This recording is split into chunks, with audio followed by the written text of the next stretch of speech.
La Tierra, un viejo planeta de 4.500 millones de años todavía en evolución.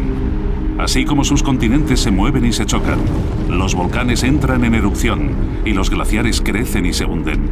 La corteza terrestre se esculpe de formas muy numerosas y fascinantes, dejando tras de sí un rastro de misterios geológicos. El agua, una de las fuerzas más poderosas del planeta, juega un papel crucial en la creación de la vida y en su destrucción. Forja paisajes y destroza la Tierra. En su forma más espectacular, se convierte en una asesina conocida como tsunami. Hasta hace poco, predecir cuándo podrían atacar estos monstruos era imposible. Pero ahora, los científicos están empezando a entender estas olas gigantes, conectando pistas tan variadas como arcaicos escritos japoneses, desprendimientos de tierra, corales muy antiguos y yacimientos de nativos americanos. Los secretos de los tsunamis empiezan por fin a desvelarse. Así se hizo la Tierra. Tsunami. Los tsunamis son una de las fuerzas más mortíferas de la naturaleza. Son olas gigantes que viajan más rápido que un jet y pueden cruzar océanos enteros en solo unas horas. Tienen el poder de destruir edificios, vehículos, cualquier cosa a su paso. Por sí misma, nadie pensaría que el agua que llega a la costa puede causar tanto daño. Pero en realidad se mueve a mucha velocidad y recoge todo a su paso. Así que no es solo por el agua, sino por lo que viene con ella, y que también es parte de una gran amenaza. El tsunami no dura solo unos pocos segundos. Es un torrente de agua iracunda incesante. Lo principal de un tsunami es la persistencia. Sigue llegando agua cada vez más. Y cuando ya crees que va a parar, llega aún más. Su poder junto a la duración es lo que lo hace tan incontenible. Los tsunamis han arrasado la Tierra durante miles de millones de años. Cuando se creó el planeta, la Luna estaba mucho más cerca, llenaba todo el cielo. Su atracción gravitacional era mucho más fuerte y generaba olas gigantes de casi 1 kilómetro de altura que atravesaban los primeros océanos.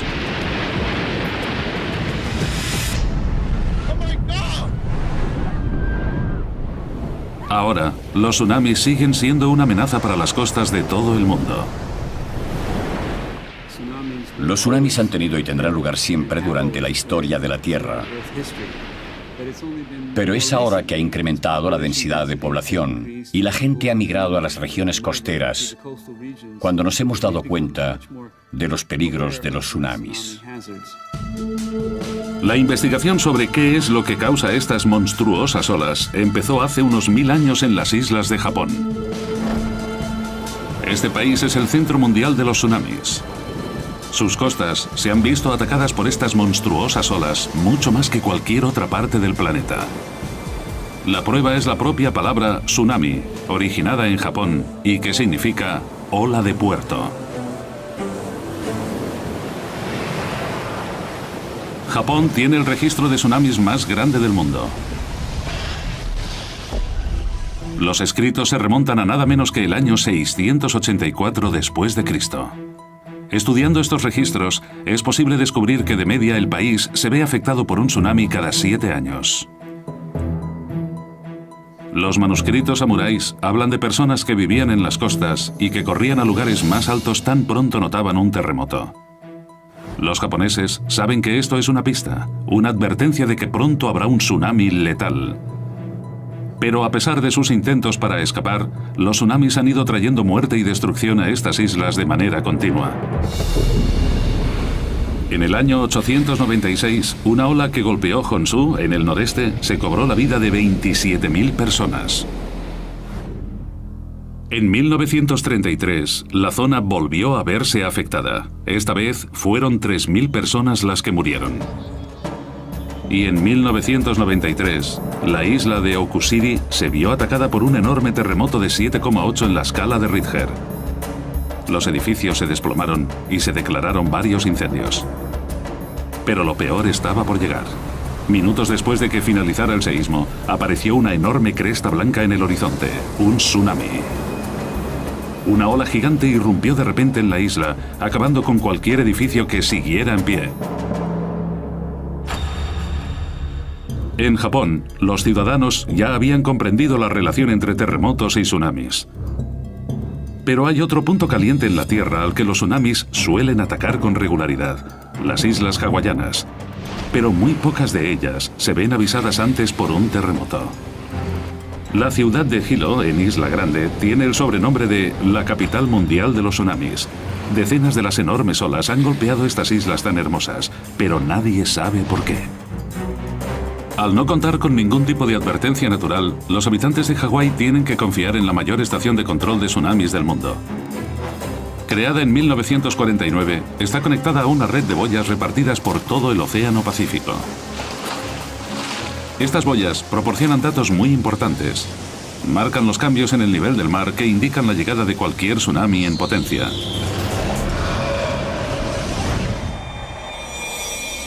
En 1960, los científicos encontraron el gran avance que estaban buscando. Consiguieron descubrir por fin el tipo de suceso que provocaba los misteriosos tsunamis de Hawái. Un terremoto gigantesco en la costa de Chile, el mayor que se ha recogido en todos los tiempos, con un nivel de 9,5 en la escala de Richter, provocó un tsunami que atravesó todo el Océano Pacífico en solo unas horas. Las islas de Hawái estaban a miles de kilómetros de allí, pero en su camino. El centro de alerta de tsunamis estuvo siguiendo el proceso, revelando por primera vez que una enorme ola había cruzado miles de kilómetros de océano. El aviso del centro fue un éxito. Consiguieron evacuar a las comunidades más cercanas a la costa antes de que llegara la ola. Pero las casas que dejaron quedaron destrozadas. En Hilo, el tsunami fue tan fuerte que incluso dobló los parquímetros de las calles. La ola pasó Hawái y siguió hacia Japón. No había perdido ni un ápice de su poder. Viajando por todo el Pacífico, el tsunami se cobró la vida de más de 2.000 personas y causó millones de euros en pérdidas. Con su poder de devastación, el suceso de 1960 fue un punto de inflexión en el estudio de los tsunamis. Fue la primera vez que los científicos pudieron medir con precisión cómo un terremoto submarino afectaba directamente al tamaño de un tsunami. Y eso fue la prueba conclusiva de que una ola puede viajar miles de kilómetros a través de la Tierra. Fue gracias a este terremoto de Chile cuando pudimos demostrar que los movimientos submarinos asociados al terremoto son los que generan estos efectos tan terribles. Ahora, los científicos tienen la prueba para confirmar que los terremotos submarinos son responsables directos de los tsunamis. La antigua sospecha de los japoneses era ahora un hecho científico. En términos del estudio moderno de los tsunamis, 1960 fue el año cero. El terremoto de Chile fue lo que diríamos la tormenta perfecta. Es cuando la comprensión científica ha avanzado hasta el punto en que los científicos han empezado a ver el vínculo que lo conecta todo. Así que es una ciencia nueva. Estamos hablando de algo que tiene menos de 50 años de edad. En el Océano Pacífico hay más tsunamis que en cualquier otro lugar. En 2004, el mundo quedó sorprendido cuando tuvo lugar uno de los tsunamis más grandes de todos los tiempos en el Océano Índico.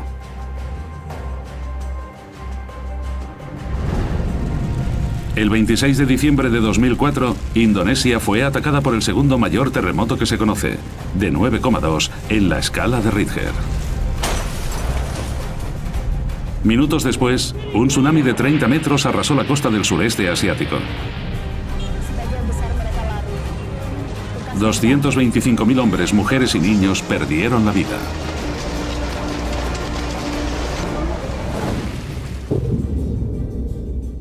El terremoto de Indonesia tuvo tanta fuerza como el consumo anual de energía en los Estados Unidos. Esta enorme explosión de energía se liberó en solo unos segundos. Una vez más, se le recordaba al mundo el increíble poder de la naturaleza. En los últimos 50 años, los científicos pudieron confirmar por fin un vínculo sólido entre los terremotos y los tsunamis. Observando el tamaño del terremoto de Chile en 1960, los científicos fueron capaces de probar de manera concluyente que los terremotos eran los que provocaban estas enormes olas. Siguiendo el paso de este tsunami, fueron capaces de demostrar que pueden viajar a miles de kilómetros de su origen. Controlar los terremotos que causan toda esta increíble devastación implica tener que mirar a varios kilómetros bajo tierra. Investigando el poder que origina estas olas gigantes, los científicos han empezado a entender cuándo y dónde puede atacar la siguiente.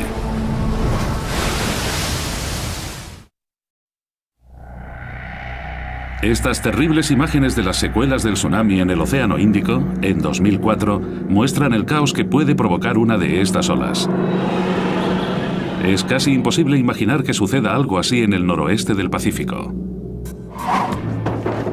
Pero el profesor Brian Atwater cree que sucesos como el de 2004 pueden ocurrir aquí también algún día. El profesor quedó intrigado por las historias de los primeros pobladores de la zona, los nativos americanos, que hablan de grandes olas arrasando el interior. Eso le convenció de que algunos tsunamis generados en las proximidades ya habían golpeado antes la zona y que podrían volver a hacerlo, suponiendo una amenaza para las decenas de miles de personas que viven en la costa noroeste del Pacífico. Para saber si tiene razón, debe encontrar pruebas de antiguas olas gigantes escondidas en el paisaje. Para estar seguro de que ha sido un tsunami, también tendrá que encontrar pruebas del terremoto que lo causó. El punto de partida de Atwater es el Copalice River, en el estado de Washington, a solo unos kilómetros de las largas playas de arena que hacen de la zona un centro turístico muy bullicioso. En los bancos de este estuario hay enterrados miles de años de historia. Este es uno de los trabajos más sucios de la ciencia. Tener que buscar pruebas de terremotos ensucia mucho, pero vale la pena. Atwater ha encontrado signos de un posible tsunami. En este banco hay una pista que nos proporciona la naturaleza. Es este hueco. Los huecos así son comunes donde los tsunamis y las corrientes han succionado varias capas de arena. Y las olas sacan los granos de arena fuera del banco, pero dejan el barro. Atwater tiene que cavar más hondo para encontrar lo que está buscando. Una capa de arena que un tsunami podría haber arrastrado varios kilómetros hacia el interior. Bien, ahora podemos ver la arena. Es posible que lo que la llevara hasta aquí fuera un tsunami. Para demostrar que esta es arena de un tsunami, la sucia misión de Atwater tiene que continuar.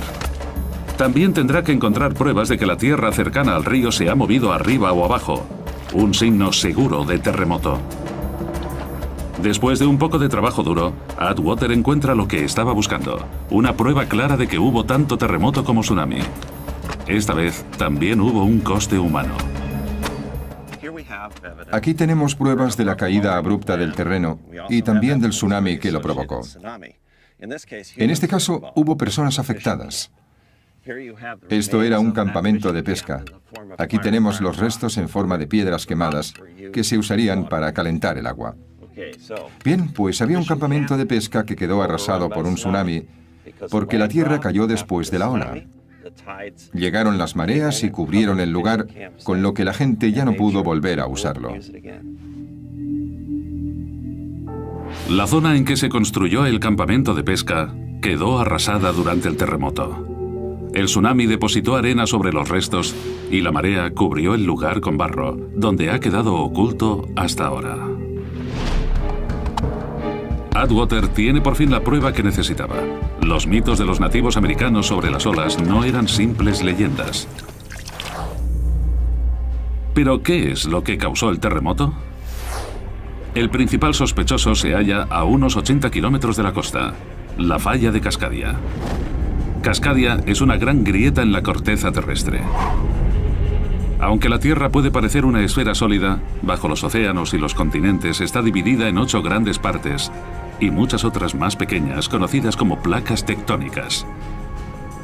En el lugar donde se encuentran, chocan y se rozan unas con otras, provocando terremotos en las fallas. Los geólogos pensaron durante mucho tiempo que la falla de Cascadia no podía generar grandes terremotos. Pero la investigación de Atwater ha demostrado que es altamente activa.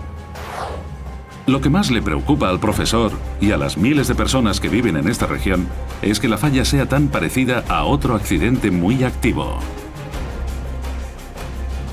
La Gran Falla de la Sonda. En ella tuvo lugar un terremoto que recorrió la falla y fue responsable del tsunami que mató a casi 250.000 personas en el Índico. Cuando dos placas tectónicas se juntan, como en el caso del tsunami de Indonesia en 2004, una de las placas se mete debajo de la otra y crea muchísima fricción y una tensión que baja la placa superior. Ese proceso puede durar cientos de años, puede que miles. Es un proceso muy lento. Al final, la presión de la que intenta subir gana y salta así, creando un gran terremoto, un movimiento repentino del suelo marino, y eso es lo que crea el fenómeno del tsunami. Hay dos factores que hicieron letal el terremoto de la falla de la Sonda. El primero fue su tamaño. De 9,2 en la escala Richter, fue el más grande detectado en casi 50 años. El segundo fue que tuvo lugar cerca de la superficie. Cuando hablamos de un megaterremoto como este, se trata de un seísmo muy grande en el que el suelo marino se mueve drásticamente. Algunas veces, si el seísmo se produce en las profundidades de la corteza terrestre, apenas se manifiesta en la superficie. Si aparece cerca de la superficie o es de mucha intensidad, la mayoría de las veces vemos movimiento en el lecho marino y eso es lo que crea un tsunami potente. Investigando el suelo oceánico después del terremoto, se descubrió que se habían fracturado más de 1.600 kilómetros de falla y que se había abierto 20 metros. Este enorme seísmo movió miles de millones de toneladas de agua, lo suficiente como para cubrir Manhattan a una profundidad de casi 8 kilómetros. La zona de la fisura tenía unos 1.500 kilómetros de longitud.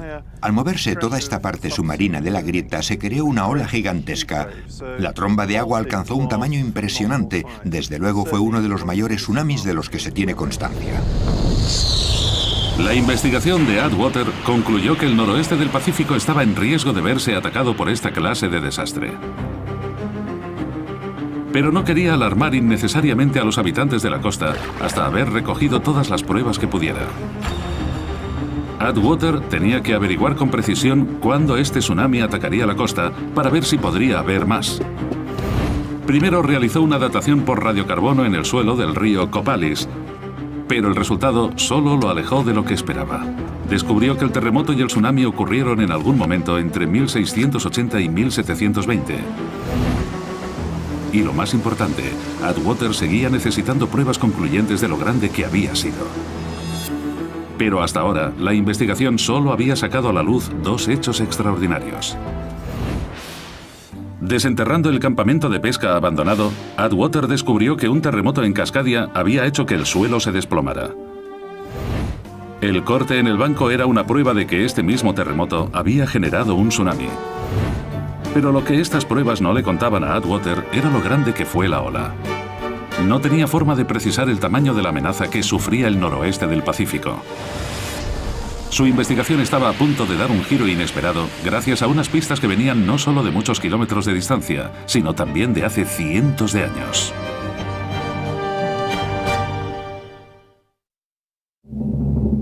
Japón tiene el registro de tsunamis más antiguo del mundo.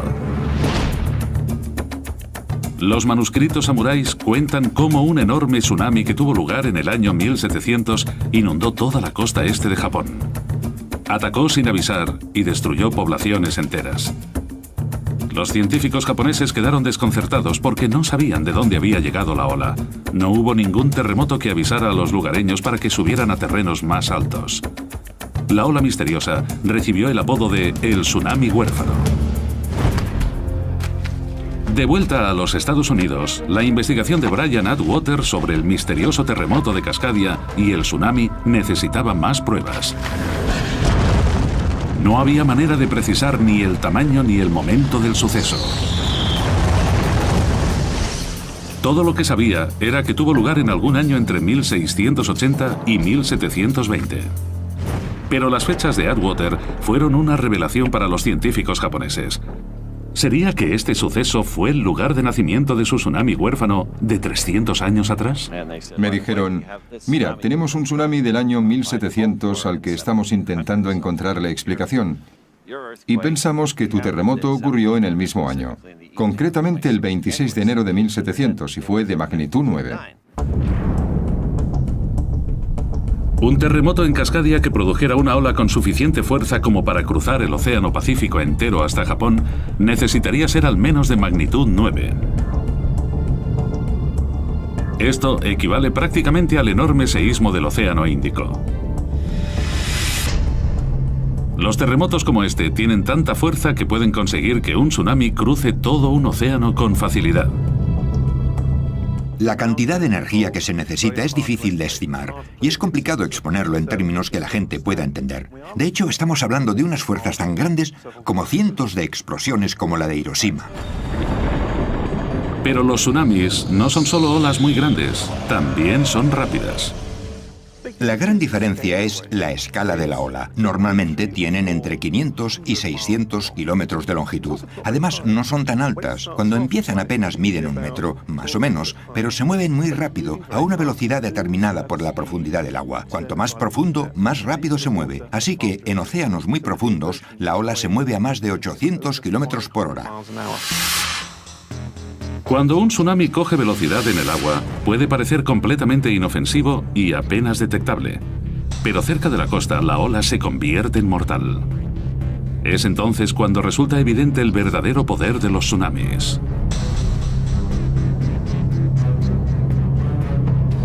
Cuando la ola recoge cada vez más agua y se va acercando a la costa, baja la velocidad. Cuanto más agua lleva, más lenta es la ola, así que pasa de 800 kilómetros por hora a 700, 600, 500, 300. Se va haciendo más lenta. Entonces choca, y es cuando los tsunamis se convierten en destructivos de verdad.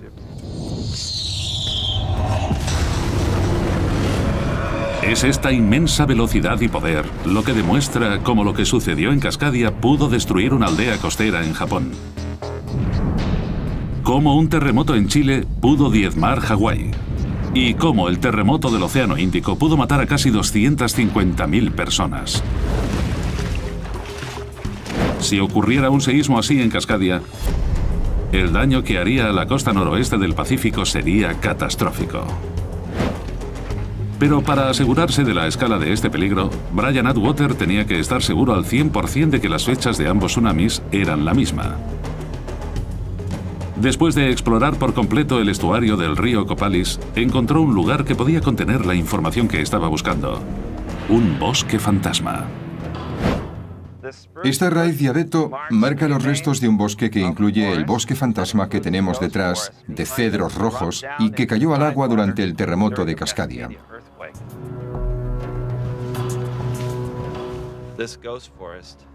El bosque fantasma está compuesto por troncos muertos de cedros rojos que murieron al caer al suelo. Llegaron las mareas y rodearon los árboles, que murieron debido al agua salada. Es posible que esta zona estuviera cubierta una vez por un bosque frondoso. Pero ahora solo quedan los troncos blanquecinos de los cedros rojos. Cuando Atwater y unos especialistas expertos en anillos de árboles los cortaron para estudiar las líneas de crecimiento, lograron resolver por fin el enigma del tsunami tricentenario.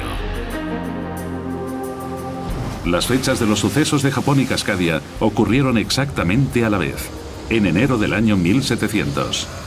El tsunami huérfano había conseguido por fin un padre. Es posible que haya una explicación para esto. Este es un sitio que no cuenta con registros escritos, pero tiene estos increíbles registros geológicos. El vínculo entre los dos sucesos clarifica que el terremoto de Cascadia fue al menos de magnitud 9.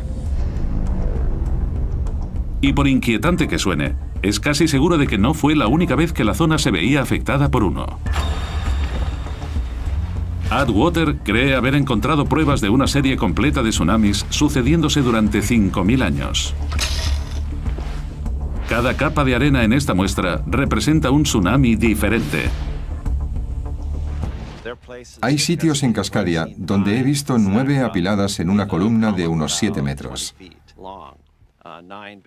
9 capas de tierra, algunas con arena. Dices, vale, no es una cuestión de cuántas, sino de cuándo.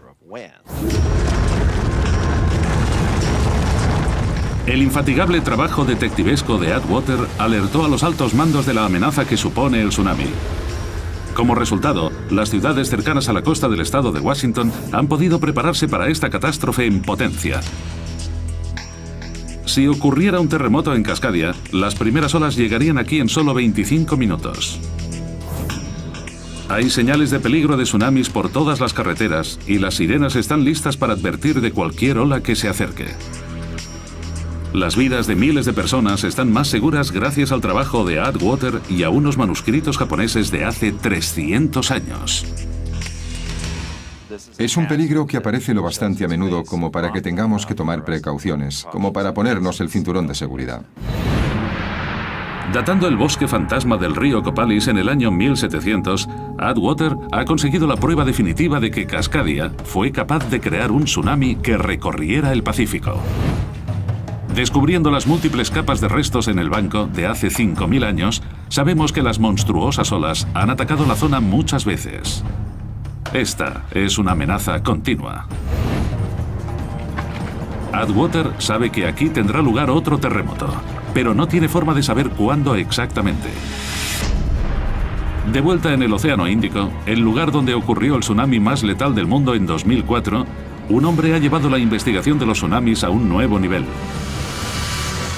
Cree haber encontrado una forma de hacer que las fallas de la Tierra revelen sus secretos y poder predecir así con precisión cuándo hay en camino un nuevo tsunami asesino.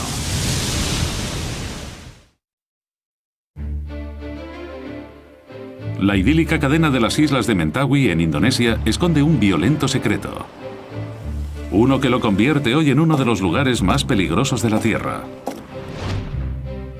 Estas islas se hallan justo encima de la Gran Falla de la Sonda, al sur de donde un enorme terremoto en el Océano Índico provocó el tsunami de 2004. La Falla de la Sonda es una de las más grandes del planeta. Y desde que causó el terremoto de 2004, se ha convertido también en una de las más famosas. Aquí, predecir los seísmos es complicado, pero el profesor Kerry See está siguiendo la pista correcta. Ya ha predicho con éxito 2 de ellos en la Falla de la Sonda. La clave para la correcta predicción de los tsunamis es prever cuándo y dónde tendrán lugar los terremotos. Y para ello, los científicos tienen que buscar en el pasado. Si se quiere responder a preguntas sobre terremotos que solo ocurren en unos pocos cientos de años, o puede que miles de años, hay que encontrar instrumentos geológicos que nos permitan observar esos seísmos. El profesor See ha encontrado una forma inusual de revelar los secretos de la turbulenta historia de la Falla de la Sonda: los corales. Estos atolones de coral están hechos con los esqueletos de piedra caliza de millones de criaturas diminutas. Cada generación se construye encima de los restos del anterior. Con el tiempo, el atolón se hace cada vez más grande. Mientras los corales permanecen bajo el agua, siguen floreciendo, pero cuando salen del agua, mueren. Los terremotos son los responsables de haber matado todos los corales que había en el agua en esta playa. Esta contiene corales originarios de muchas épocas. El profesor See tiene casi 1000 años de historia a su alcance, pero para comprender la historia secreta que contienen los corales, él y su equipo tienen que aproximarse de manera no muy delicada. Lo que vemos aquí es un corte de sierra que hemos hecho en un microatolón de coral.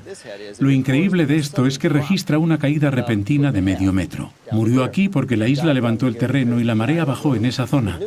Así que como el corte era más bajo, todo lo que creciera por encima de esta altura moría. La forma del coral registra la caída de las islas Mentawai cuando se vieron hundidos por la Falla de la Sonda. Por suerte, los corales registraron también los momentos en que las islas surgieron del agua durante el terremoto. Entre terremotos, las islas volvieron a hundirse en la falla en un ciclo sin fin. Imaginaos que las rocas son elásticas. Pensad en un trampolín. El saltador camina por la tabla y ésta se dobla así. Entonces salta, se impulsa y cae. Cuando salta del trampolín, la tabla no se queda ahí, no va haciendo así. Vuelve hacia arriba porque es elástica. Bueno, pues las rocas también son así, también son elásticas. Así que cuando la placa de la India va hacia abajo, también baja la sección de Sumatra y luego sube. Es igual que la tabla de un trampolín. Analizando los corales de esta playa, el profesor Xi ha descubierto un patrón regular para este ciclo. Las islas se ven afectadas por un terremoto más o menos cada 200 años. Lo que tenemos aquí en Sumatra con los corales es lo que yo llamo el santo grial de los terremotos de la paleosismología. Un gran registro que tiene muchos ciclos, 1000 años de historia de terremotos. Pero cuando el geólogo miró más de cerca, vio que el ciclo era más complejo. Cuando cortamos un coral podemos ver en su interior un detalle mucho más exquisito, porque vemos lo que se llama estratografía, la formación de capas y cómo éstas están relacionadas con el cambio de la marea. Así que lo que vemos es el ritmo anual de crecimiento. Aquí vemos que han pasado 10 años entre este terremoto y este otro. El profesor Xi ha descubierto una pista importante. Los corales registran que no solo hay un gran terremoto y un tsunami cada 200 años, sino también que siempre vienen acompañados por cierto número de pequeños temblores. Este es un ciclo dentro de un ciclo, un superciclo. Contando hacia atrás las capas de crecimiento del coral, el geólogo puede poner fecha exacta a todos estos seísmos. Sabemos que hay una secuencia entre las décadas de 1350 y 1370, también entre las de 1560 y 1600, y una más entre 1797 y 1833. Todas las secuencias están separadas por entre 200 y 230 años de distancia. Esta es una información vital para los habitantes de las islas de Mentawai, que no cuentan con historia escrita. Pero el trabajo del profesor Xi no termina aquí. Al descubrir la historia de los corales, cree que ahora puede predecir el futuro de las islas. Y ya lo ha probado con éxito. El profesor Xi empezó su trabajo aquí en 1993 y pronto se dio cuenta de que se acercaba un terremoto. Las islas Mentawai estaban a punto de empezar su siguiente superciclo mortal. Vale, es un terremoto. En septiembre de 2007 demostró que tenía razón, cuando un terremoto sacudió las islas lo suficiente como para generar un pequeño tsunami que destrozó casas y escuelas. La historia volvía a repetirse, tal como había predicho. Cualquier día podían llegar un terremoto mucho más grande y un tsunami mucho más peligroso. Hay una sección que no ha fallado desde 1797, desde que George Washington fue presidente de los Estados Unidos. Sabemos que ahora estamos en una secuencia de al menos 3 grandes terremotos, así que estamos esperando otro más. La pregunta es si el seísmo y el tsunami llegarán en los próximos 30 minutos o en los próximos 30 años. Gracias a la investigación de Xi, las personas de estas islas han tenido tiempo para prepararse. Cuando llegue la ola, ellos ya estarán listos. Los terremotos se pueden prever si tienes suficiente información sobre cómo se han comportado en los últimos miles de años o en 2, 3 o 4 ciclos. Se puede hacer un buen pronóstico para que la gente que vive en la zona pueda hacer algo al respecto. La educación es la clave. Ahora se enseña a los niños que tan pronto noten el temblor de un seísmo, tienen que correr a buscar zonas más altas. Las carreteras recién construidas serpentean colina arriba desde los pueblos costeros para permitir que los habitantes escapen rápidamente de las mortales olas.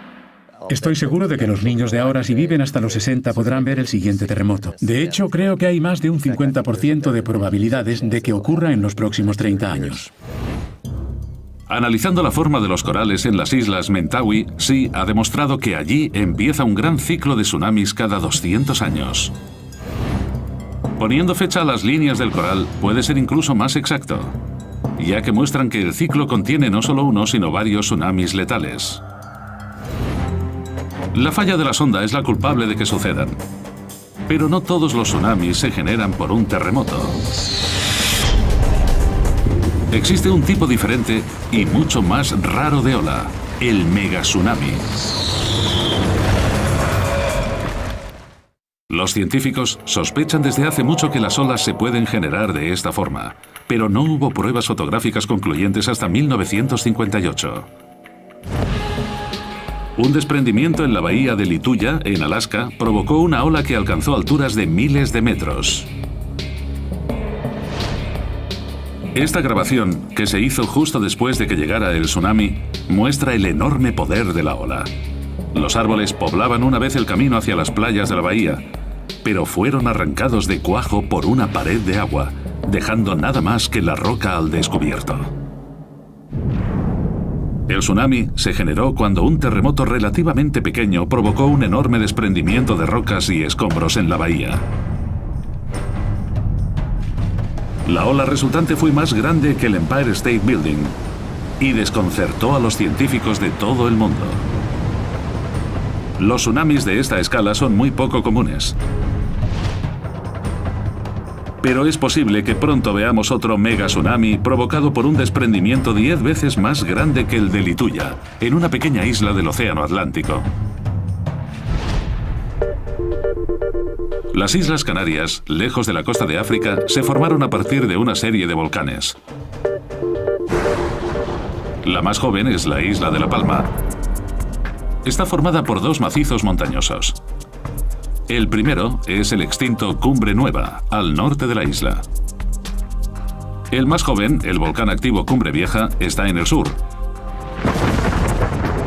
Y entró en erupción en 1977. La investigación del doctor en geología Simon Day fue crucial en el desarrollo de la teoría del megatsunami en La Palma. Todo empezó con una fisura inusual que se abrió durante una erupción volcánica en 1949. Ahora mismo estamos encima de la falla que corre hacia el sur por la cresta del volcán durante unos 4 kilómetros, así que se trata de una estructura continua. Day cree que la falla demuestra que es una bomba de relojería geológica.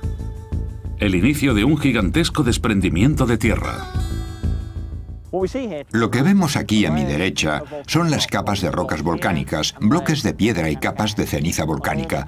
Y a mi izquierda, al oeste de la falla, vemos las mismas capas de rocas y ceniza.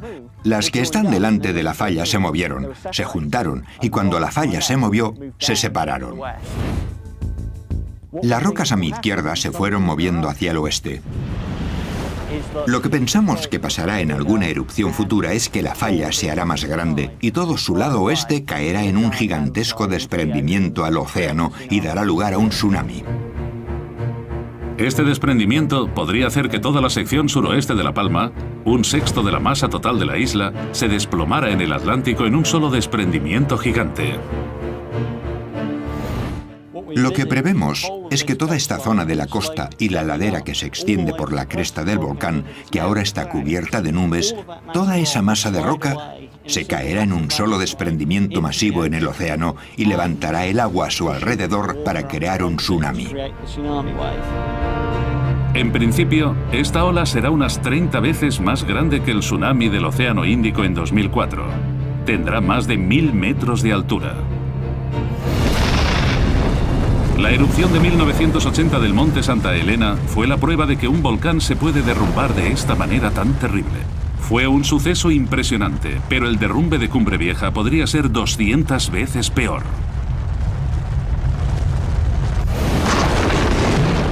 Caerían al océano entre 1 millón y 2 de toneladas de roca a toda velocidad.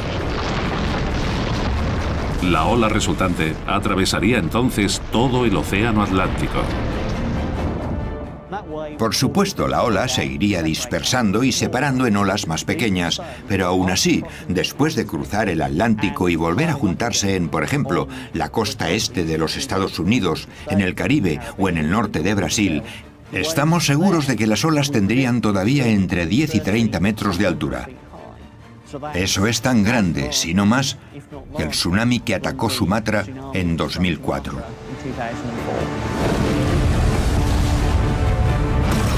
Boston.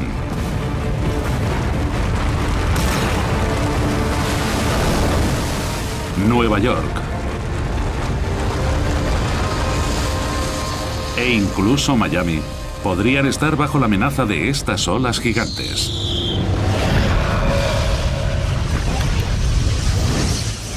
Pero esto no era más que una simple predicción. Day necesitaba más pruebas para respaldar su teoría, aunque pronto descubriría que la grieta en el paisaje de La Palma era mucho peor de lo que esperaba. La erupción de 1949 había dejado un tipo diferente de cicatriz geológica en la isla. Day descubrió pruebas de un punto flaco mucho más serio en La Palma a partir de una serie de peligrosas corrientes de lava que corrían por la isla. Una de las características de la erupción de 1949, que resulta bastante inusual, es que en vez de empezar en un conducto y continuar allí, se abrieron una serie de conductos volcánicos en diferentes partes de la isla. Cuando Day localizó estos puntos en el mapa, llegó a una terrorífica conclusión. La brecha era mucho más grande de lo que había sospechado en un principio. La zona afectada es mucho más grande que la longitud de la falla en la cresta del volcán. Eso quiere decir que se extiende por entre 15 y 25 kilómetros de la cresta. Este creciente cúmulo de pruebas demuestra que la grieta no era una simple fisura en la superficie de La Palma, sino una brecha muy profunda que llega a cientos de metros bajo los cimientos de la isla. La herencia volcánica de La Palma es la clave de esta amenaza del tsunami. El gran peligro no son las propias erupciones, sino el hecho de que el volcán está cogiendo cada vez más fuerzas y se vuelve más y más inestable, así que en algún momento provocará un desprendimiento. Y parece que esta no es la primera vez que una erupción en La Palma puede provocar un desprendimiento gigante. Hay pruebas en los acantilados del norte de la isla que se formaron hace 65.000 años. Lo que podemos ver en el norte de La Palma es la cicatriz que queda cuando el viejo volcán del norte de la isla se derrumbó y provocó un desprendimiento gigante en el oeste. Fue tan grande que eliminó hasta 416 kilómetros cúbicos de roca y los depositó en el océano. Ese es el tipo de suceso que pensamos que volverá a ocurrir en el futuro en Cumbre Vieja. Es casi seguro que este antiguo derrumbamiento del volcán de Cumbre Nueva generó una ola gigante. Y puede que el próximo desprendimiento no esté tan lejos. El tsunami podría ocurrir en unos pocos años.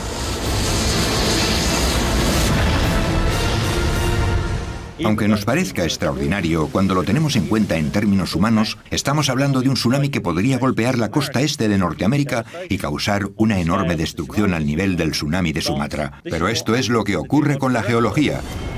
Es lo que hace la Tierra. Aunque se han documentado tsunamis durante miles de años, ha sido solo a partir del último siglo cuando los geólogos han sido capaces de demostrar que están conectados a los movimientos de la Tierra. Analizando los datos del gran terremoto de Chile en 1960, los científicos han logrado vincular por fin los tsunamis a los terremotos de manera firme. Los yacimientos de nativos americanos que se han desenterrado han demostrado que la falla de Cascadia en el noroeste del Pacífico fue la culpable de varios tsunamis. Los corales en el Océano Índico demuestran que algunos de los tsunamis generados por terremotos siguen un patrón y golpean la misma zona en intervalos regulares. Y la gran fisura de La Palma nos indica que los tsunamis generados por desprendimientos son un gran peligro. Son megatsunamis, las olas más grandes que pueden amenazar nuestras costas. Los tsunamis son una parte inevitable de la estructura dinámica de la Tierra. Su capacidad para destruir es increíble. Pero los científicos empiezan a entender más sobre sus orígenes y cada vez están más cerca de predecir cuándo y dónde volverán a atacar estos monstruos de agua. Es lo que lo hace tan incontenible. Los tsunamis han arrasado la Tierra durante miles de millones de años. Cuando se creó el planeta, la Luna estaba mucho más cerca, llenaba todo el cielo. Su atracción gravitacional era mucho más fuerte y generaba olas gigantes de casi 1 kilómetro de altura que atravesaban los primeros océanos.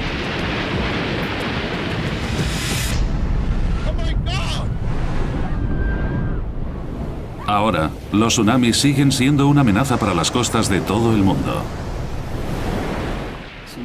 Los tsunamis han tenido y tendrán lugar siempre durante la historia de la Tierra. Pero es ahora que ha incrementado la densidad de población y la gente ha migrado a las regiones costeras cuando nos hemos dado cuenta de los peligros de los tsunamis. La investigación sobre qué es lo que causa estas monstruosas olas empezó hace unos 1000 años en las islas de Japón. Este país es el centro mundial de los tsunamis. Sus costas se han visto atacadas por estas monstruosas olas mucho más que cualquier otra parte del planeta. La prueba es la propia palabra tsunami, originada en Japón y que significa ola de puerto. Japón tiene el registro de tsunamis más grande del mundo. Los escritos se remontan a nada menos que el año 684 después de Cristo. Estudiando estos registros, es posible descubrir que de media el país se ve afectado por un tsunami cada 7 años. Los manuscritos samuráis hablan de personas que vivían en las costas y que corrían a lugares más altos tan pronto notaban un terremoto. Los japoneses saben que esto es una pista, una advertencia de que pronto habrá un tsunami letal. Pero a pesar de sus intentos para escapar, los tsunamis han ido trayendo muerte y destrucción a estas islas de manera continua. En el año 896, una ola que golpeó Honshu, en el noreste, se cobró la vida de 27.000 personas. En 1933, la zona volvió a verse afectada. Esta vez fueron 3.000 personas las que murieron. Y en 1993, la isla de Okusiri se vio atacada por un enorme terremoto de 7,8 en la escala de Richter. Los edificios se desplomaron y se declararon varios incendios. Pero lo peor estaba por llegar. Minutos después de que finalizara el seísmo, apareció una enorme cresta blanca en el horizonte, un tsunami. Una ola gigante irrumpió de repente en la isla, acabando con cualquier edificio que siguiera en pie. En Japón, los ciudadanos ya habían comprendido la relación entre terremotos y tsunamis. Pero hay otro punto caliente en la Tierra al que los tsunamis suelen atacar con regularidad: las islas hawaianas. Pero muy pocas de ellas se ven avisadas antes por un terremoto. La ciudad de Hilo, en Isla Grande, tiene el sobrenombre de la capital mundial de los tsunamis. Decenas de las enormes olas han golpeado estas islas tan hermosas, pero nadie sabe por qué. Al no contar con ningún tipo de advertencia natural, los habitantes de Hawái tienen que confiar en la mayor estación de control de tsunamis del mundo. Creada en 1949, está conectada a una red de boyas repartidas por todo el Océano Pacífico. La Tierra, un viejo planeta de 4.500 millones de años, todavía en evolución. Así como sus continentes se mueven y se chocan, los volcanes entran en erupción y los glaciares crecen y se hunden. La corteza terrestre se esculpe de formas muy numerosas y fascinantes, dejando tras de sí un rastro de misterios geológicos. El agua, una de las fuerzas más poderosas del planeta, juega un papel crucial en la creación de la vida y en su destrucción. Forja paisajes y destroza la Tierra. En su forma más espectacular, se convierte en una asesina conocida como tsunami. Hasta hace poco, predecir cuándo podrían atacar estos monstruos era imposible. Pero ahora, los científicos están empezando a entender estas olas gigantes, conectando pistas tan variadas como arcaicos escritos japoneses, desprendimientos de tierra, corales muy antiguos y yacimientos de nativos americanos. Los secretos de los tsunamis empiezan por fin a desvelarse. Así se hizo la Tierra. Tsunami. Los tsunamis son una de las fuerzas más mortíferas de la naturaleza. Son olas gigantes que viajan más rápido que un jet y pueden cruzar océanos enteros en solo unas horas. Tienen el poder de destruir edificios, vehículos, cualquier cosa a su paso. Por sí misma, nadie pensaría que el agua que llega a la costa puede causar tanto daño. Pero en realidad se mueve a mucha velocidad y recoge todo a su paso. Así que no es solo por el agua, sino por lo que viene con ella, y que también es parte de una gran amenaza. El tsunami no dura solo unos pocos segundos. Es un torrente de agua iracunda incesante. Lo principal de un tsunami es la persistencia. Sigue llegando agua cada vez más. Y cuando ya crees que va a parar, llega aún más. Su poder junto a la duración